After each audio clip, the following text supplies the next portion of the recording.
them taken out.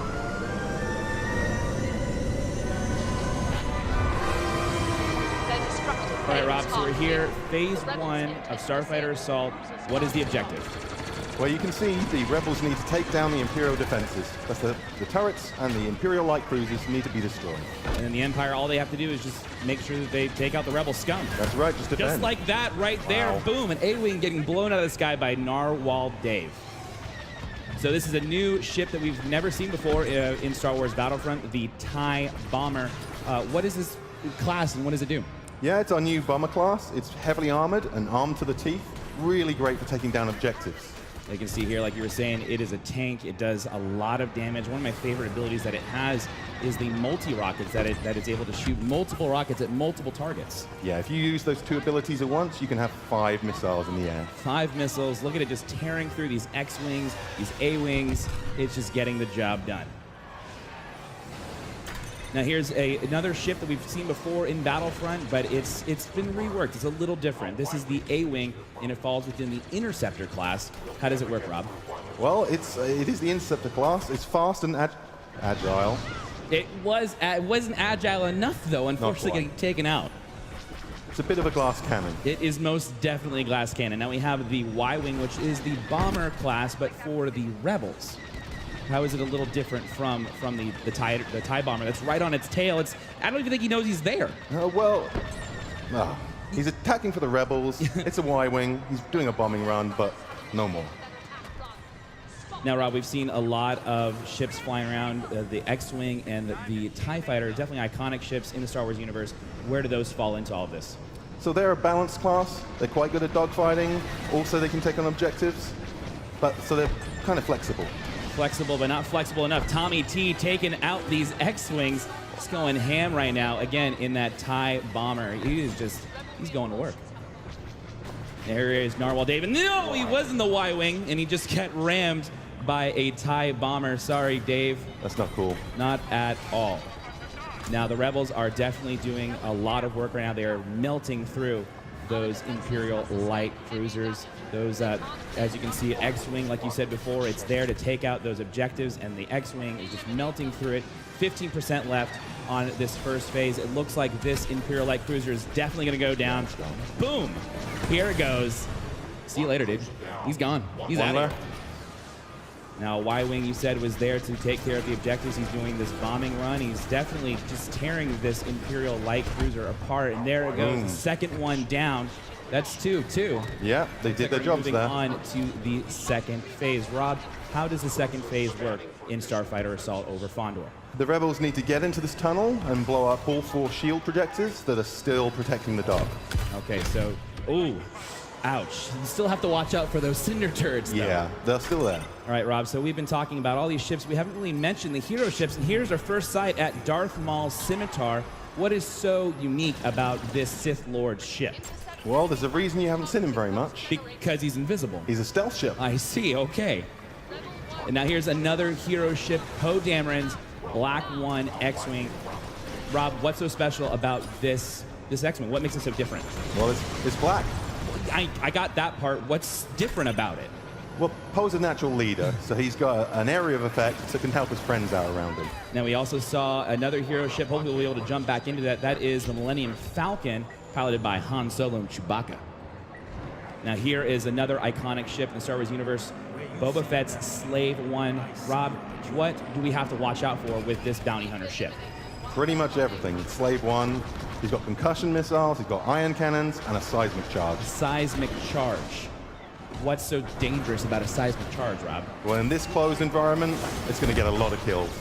So it does a big old area effect burst. Hopefully, that's it. That's the big noise. Old boom. That was it. So he's definitely doing his job. He's using that mind to his objective, just trying to blow everybody apart that's trying to attack those shield generators. Now here we see Jack Frags piloting Darth Maul's Scimitar. He is just tearing everyone apart. You see he was taking some damage. He cloaked. He's using his targeting computer, and he also has those torpedoes to his advantage. He's doing great work. He's doing really, really well right now, just tearing everything apart. He's just going through, destroying those rebel scum. But you have to watch out for Star Wars Battlefront updates. He's in the Y-Wing, taking him out, and he does! Takes out Darth Maul's Scimitar and also goes after that Imperial bomber as well. Now, there's not much left on the shield projector, but we do see Han Solo's Millennium Falcon for the first time up close and personal. Rob, what do we have to look for with the Millennium Falcon? You can see right here, Hans Falcon's taking an awful lot of damage, and that's what he's great at. He's a brawler. Brawler indeed. He's a big tank. He's got what looks like the entire Imperial fleet chasing after him. He is just doing what a tank should be doing. Aggroing. He's aggroing those guys through the objective, trying to give his buddies a chance to take out those shield projectors. The seismic charge going off again. Got the Y-Wings doing the bombing runs, taking out the shield projectors so they can move on to the next phase. We have 2% left. There's 50 reinforcements left. Narwhal Dave using Black 1 to chase after Slave 1 as they are going through, dipping and diving around the shield projectors. Unfortunately, it doesn't look like he's going to be able to take out Slave 1. The Rebels should still have this. The Rebels, I think so. They've got 40 reinforcements left, 2% left on the shield projectors. I think they're going to get it.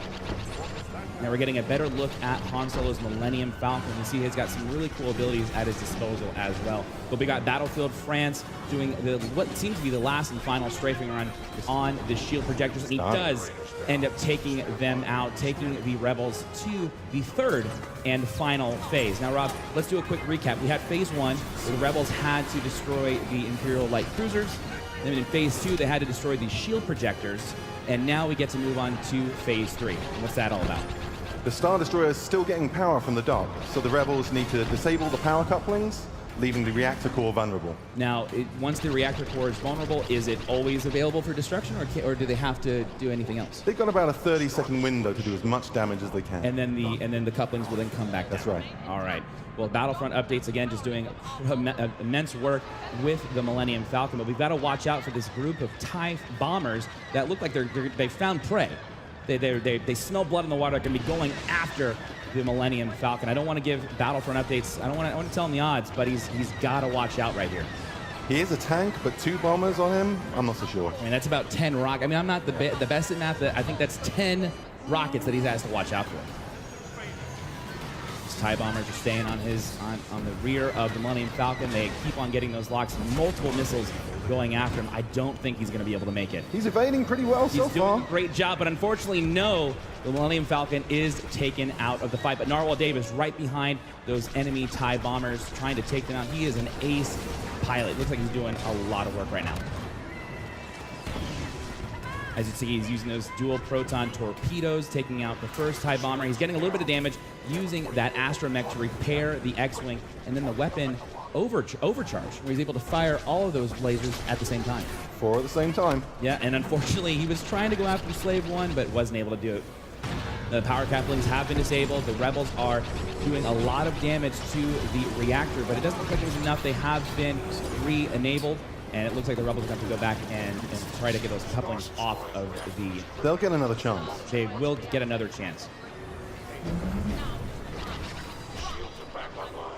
That Millennium Falcon is doing a lot of work. Now, this is something we haven't really seen yet, Rob, is those Corvettes that have been kind of floating around doing some damage to the Empire. Let's talk a little bit about those. Well, I think that was the problem. The Empire didn't see them in phase 1, and now they're in phase 3, and it could be a lot of trouble for them. So these Corvettes are AI-controlled ships, and they are able to help the Rebels push through the different phases. That's right. They'll creep through the levels, doing damage to starfighters and objectives.